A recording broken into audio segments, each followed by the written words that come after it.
আসসালামু আলাইকুম ওয়া রাহমাতুল্লাহ। আমি একটা ব্যাপার একটু পরিষ্কার করতে চাই।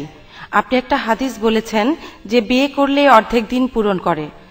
আমি যেটা জানতে চাই যে বিয়ে করলেই কি অর্ধেক দিন পূরণ হবে, নাকি বিয়ের পুরো প্রক্রিয়াটাই কিভাবে করছেন, স্বামী বা স্ত্রীর সাথে কিভাবে ব্যবহার করছেন, মানে পুরো প্রক্রিয়াটাই, যেদিন বিয়ে করলেন তারপর থেকে যতদিন বাঁচলেন, নাকি শুধু বিয়ে করলেই অর্ধেক দিন পূরণ হবে?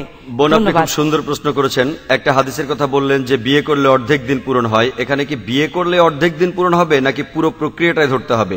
বোন, আমি আগেও বলেছি, মহানবী যখন বলছেন বিয়ে করলে অর্ধেক দিন পূরণ হয়, তিনি বুঝিয়েছেন যে বিয়ে আপনাকে অবাধ যৌনাচার আর ব্যভিচার থেকে রক্ষা করে।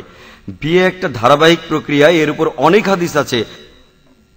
আমাদের প্রিয় নবী বলেছেন, যখন বিয়ে করবে তুমি সাধারণত 4টা বিষয় দেখবে: সম্পদ, সৌন্দর্য, আভিজাত্য আর সদ্গুণ। লোকে বিয়ে করার সময় দেখে মেয়েটা বা ছেলেটা সুন্দর কিনা, তার কি পরিমাণ সম্পদ আছে, কোন পরিবার, শেখ বংশ নাকি সৈয়দ বংশ, অভিজাত বংশ, আর সবশেষে হলো সদ্গুণ। মহানবী বলেছেন এই 4টার মধ্যে সবচেয়ে গুরুত্বপূর্ণ হলো সদ্গুণ। তাই আপনি যখন বিয়ে করতে যাবেন সবকিছু দেখতে হবে। আপনি একজন গুণী স্ত্রী বা গুণী স্বামী খুঁজবেন, কিভাবে বিয়ে করবেন। আমাদের প্রিয় নবী বলেছেন সবচেয়ে শ্রেষ্ঠ বিয়ে হলো যেখানে কম খরচ করা হয়। পৃথিবীর বিভিন্ন দেশে মুসলিম উম্মার মধ্যে বিয়ে হয়, তারা সেখানে হাজার হাজার ডলার খরচ করে যাচ্ছে।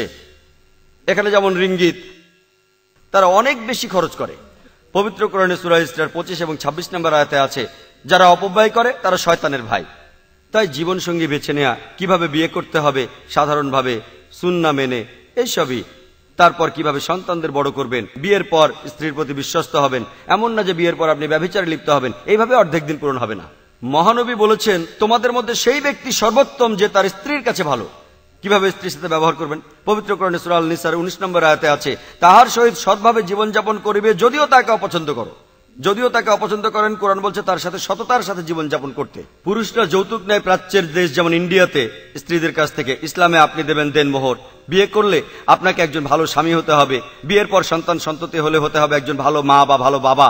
এই যাবতীয় ব্যাপারগুলি যাদের সাথে বিয়ের সম্পর্ক আছে, যদি আপনি এই সবকিছু পূরণ করেন তাহলে আপনার দিনের অর্ধেক পূরণ হবে।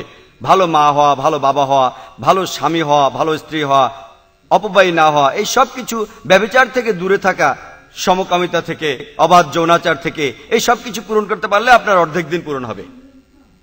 সেই জন্য আমাদের প্রিয় নবী বলেছেন বিয়ে করলে অর্ধেক দিন পূরণ হয়। অর্থাৎ বিয়ে করে যদি ইসলামের সব নিয়মগুলো মেনে চলেন, ইনশাআল্লাহ আপনার অর্ধেক দিন পূরণ হবে। আশা করি উত্তর